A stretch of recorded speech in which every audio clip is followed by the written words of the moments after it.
안녕하세요. 최일호 성무가 풀어주는 미국 시장 이야기 채플미 오늘 9월 27일 화요일 순서입니다. 지금 미국 시장이 지난 저점을 또 깨면서 그때 뭐 강원국 작가가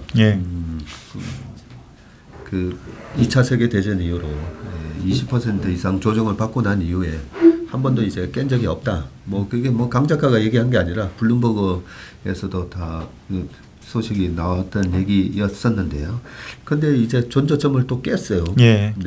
이런 부분들이 계속 이제 금리 인상에 대한 공포, 그런 부분이 계속 작용을 하는 것 같은데, 그 좀 전에 우리 남궁재훈 주임이 11월에도 75bp 인상할 가능성이 70% 이상이고 그렇죠. 12월에도 75라고 했는데 그거는 잘못된 거였어요. 맞습니다. 12월에는 이제 11월에 50bp, 11월에도 75, 75 12월에는 50bp, 맞습니다. 그렇게 그런 식으로 해서 1.25 정도 얘기를 하고 있는데, 저는 솔직히 11월 이번에 뭐 9월 달에도 조금 공격적인 금리 인상을 하지 않지 않을까 해서 뭐 틀리긴 했지만 11월에 지금과 같은 주가 수준에서 11월에 과연 75로 할 수 있을까? 저는 이 부분에 있어서는 한번 정말 확인을 해보고 싶어요. 11월에 이제 10월 달에 이제 고용 관련된 지표들도 나올 거고, 최근에 빅테크 기업들이 이제 공격적으로 인원 감축을 하겠다라는 얘기까지 나오고 있고, 이미 원자재 시장은 다 꺾여 맞습니다. 거죠.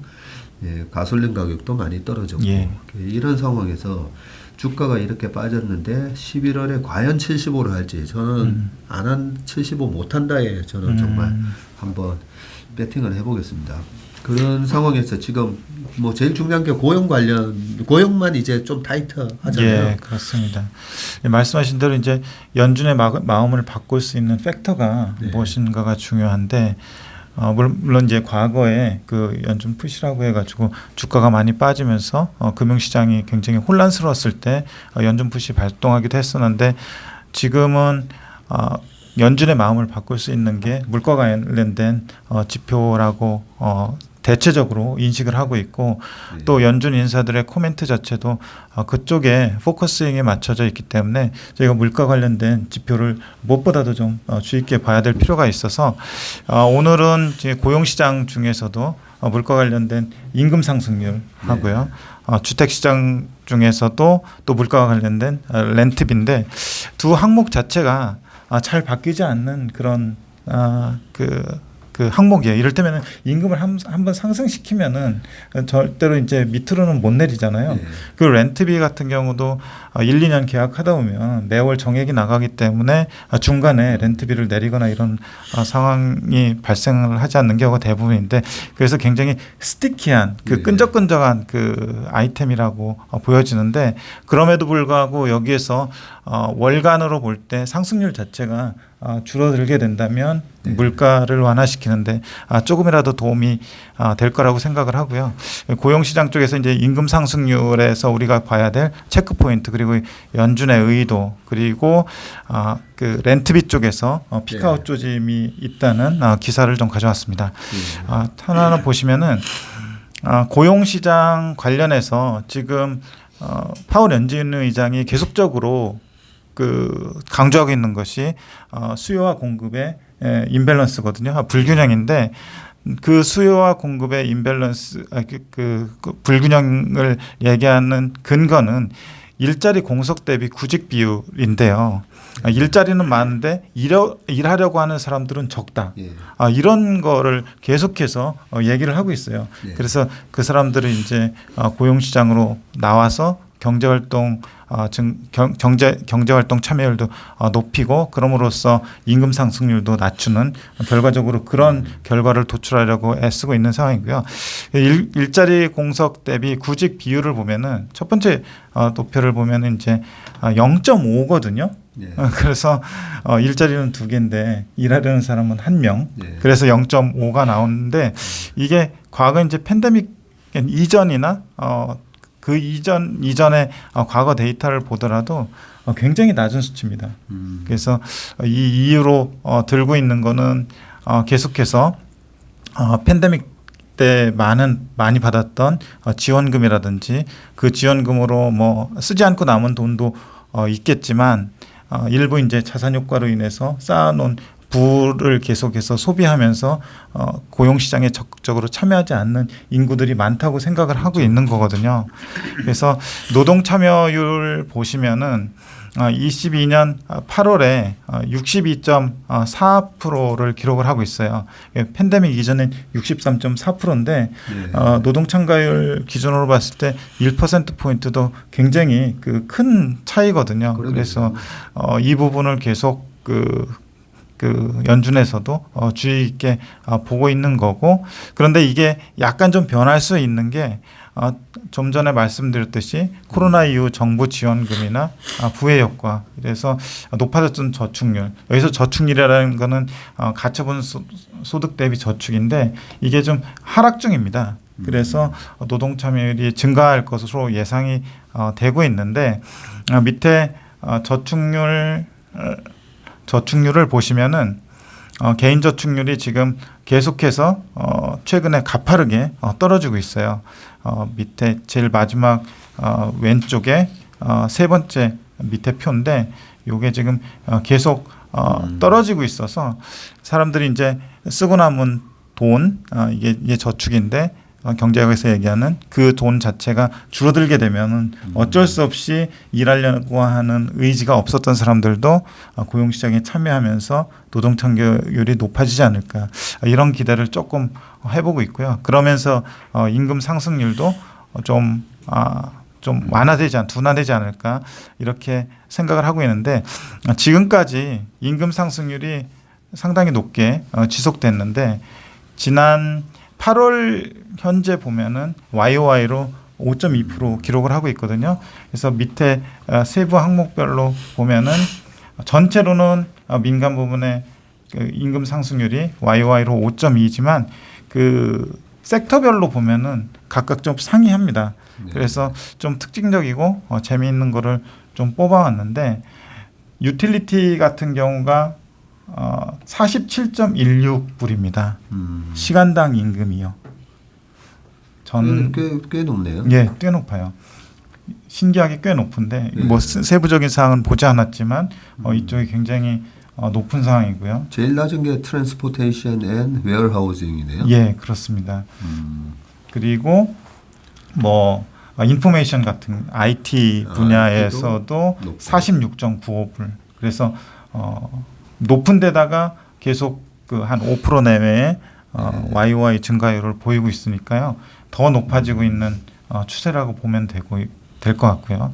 그리고 리저 앤 하스피탈리티, 뭐 레저 쪽하고 접객업 이런 쪽이 20.3불인데 시간당 임금 상승률, 시간당 임금이 근데 YOY로는 8.6%가 상승한 상황입니다. 왜냐하면 최근에 리오프닝 하면서 이쪽 수요도 굉장히 높아졌잖아요. 네. 그러면서 사람 구하기가 좀 어려워지면서 임금 상승률이 각 섹터 대비해서 제일 높은 거로 지금 드러나는 걸로 판단이 되고 있고요.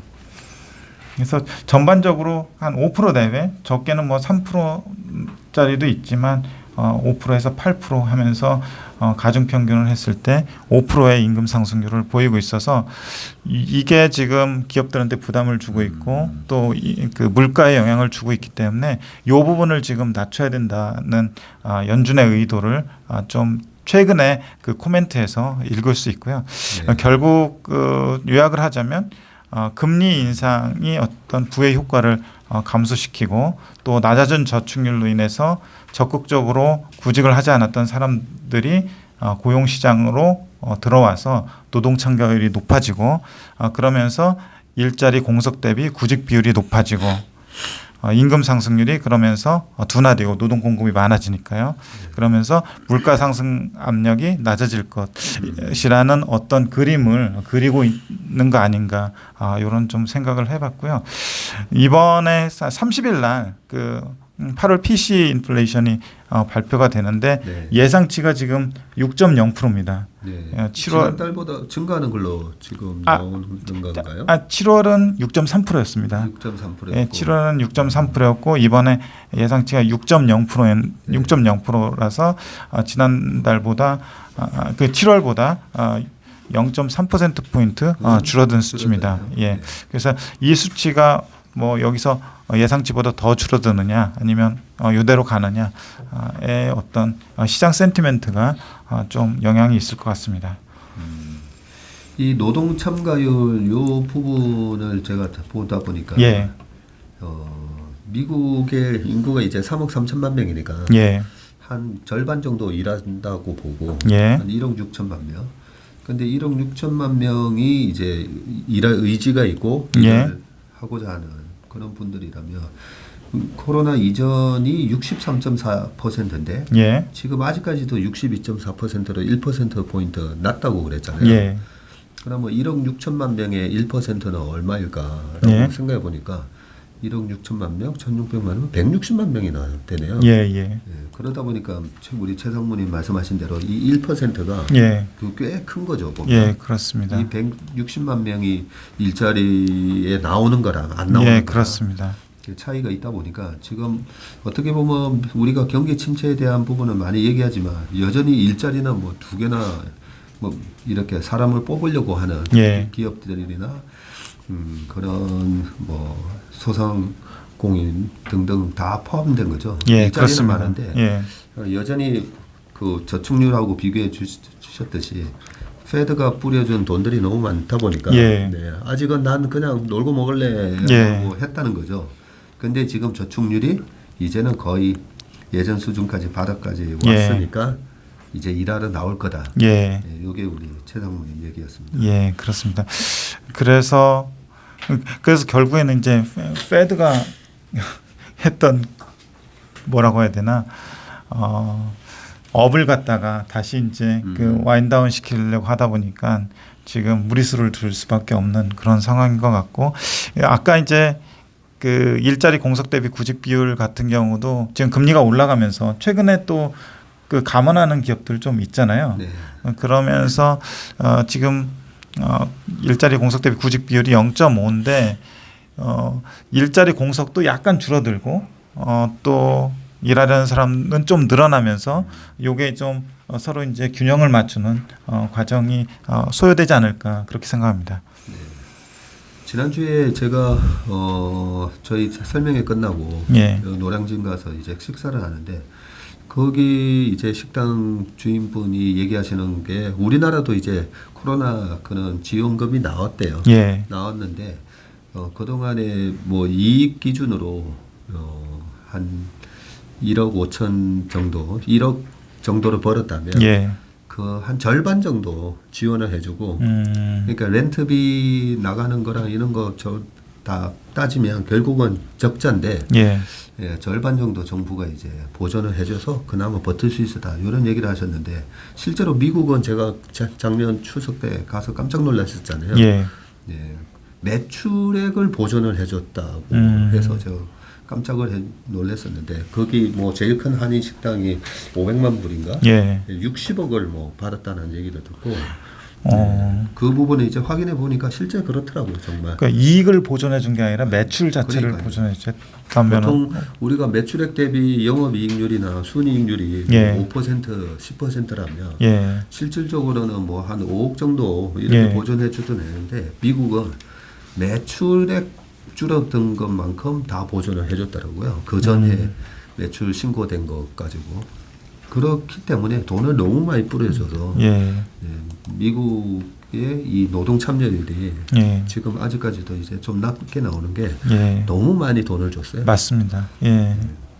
그런 것들이 또 주가의 어떤 버블 아닌 버블로 그 연결되면서 또 마인드 자체도 또 네. 사람들이 좀 바꾸는 그런 측면도 있는 것 같아요. 그러니까요.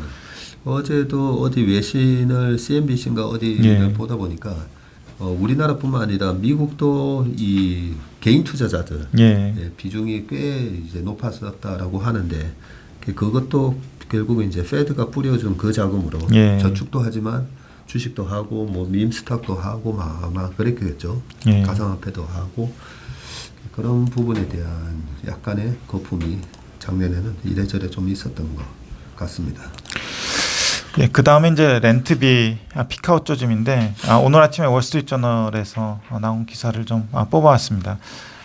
렌트비에 대해서 사람들이 그 쉽게 꺾이지 않을 거다라는 전망들이 되게 많고 네. 또 집값이 꺾이더라도 렌트비는 그대로 유지될 것이다라는 예상들을 하는 사람들도 많은데 실제로 데이터를 보면은 구하기가 굉장히 좀 어려웠는데 일부 그 아파트 렌트비 있잖아요. 네. 그 아파트 렌트비가 조금 MOM으로 YOY는 아니고요. MOM으로 좀 꺾이고 있다는 몇몇 기관들의 조사 결과가 있었습니다. 좋은 소식이네요. 예. 그 이후로는 아파트가 좀 신축이 되기도 했지만 소비 심리 악화로 조금 고가 아파트, 렌트비가 비싼 아파트에 들어가는 수요 자체가 감소하고 있다. 이런 내용이었고요. 그래서 아파트 부동산 데이터 리서치 기관이 몇 개가 나오는데 코스타그룹이라는 데가 있는데 여기에 따르면 8월 아파트 렌트비가 7월 대비 0.1% 감소했다고 얘기를 하는데 이게 2020년 12월 이후 최초로 감소한 거래요. 그러니까 한 1년 거의 2년 동안 아파트 렌트비가 계속 오르다가 첫 감소니까 의미가 좀 있다고 생각을 하고요. 물론 이제 그 폭 자체는 굉장히 미미한 상황입니다.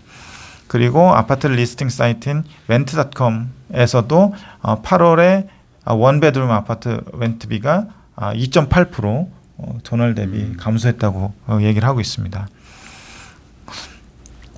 다음 근데 이런 부분이 저는 이제 좀 실감이 되는 게 최근에 이제 유학생들이 렌트비가 이제 높아지다 보니까 저희 아들도 이제 뉴욕에 가 있기는 한데 렌트비가 비싸지니까 그 학생들이 이제 2명이서 같이 쓸 방을 3명이서 같이 쓰고 이러면서 보이지 않는 손이 작동을 하더라고요. 그 높아진 렌트비만큼에 대한 가격 저항이 있다 보니까 이제 렌트비가 싸면 뭐 혼자 쓰든가 둘이서 쓸 건데 그렇게 나눠서 쓰면서 그 수요를 또 줄이는 그런 효과가 나타나더라고요. 그런 얘기도 좀 있더라고요. 예전에 이제 한 명이 쓰던 거 2명이 쓰면서 비용을 분담하는 사례들도 많이 나타나고 있다라고 얘기를 하더라고요. 근데 이제 다만 그 진로그룹에서의 한 전문가는 비싸진 주택 가격으로 인해서 렌트 수요가 줄어들기는 어렵다고 언급을 했고요. 이제 이 사람 얘기는 이제 그런 얘기겠죠. 이제 1, 2년 단위로 계약을 하는데 한 달 단위로 이제 높아진 렌트비가 갑자기 낮아지겠냐. 그리고 지금 아파트나 뭐 주택 가격이 여전히 좀 비싼 상태로 있는데 그 비싼 아파트를 모기지 금리가 상승하면서 구매 여력이 좀 낮아지고 그러면서 렌트 수요가 줄지 않을 거다라고 얘기를 하고 싶은 거겠죠.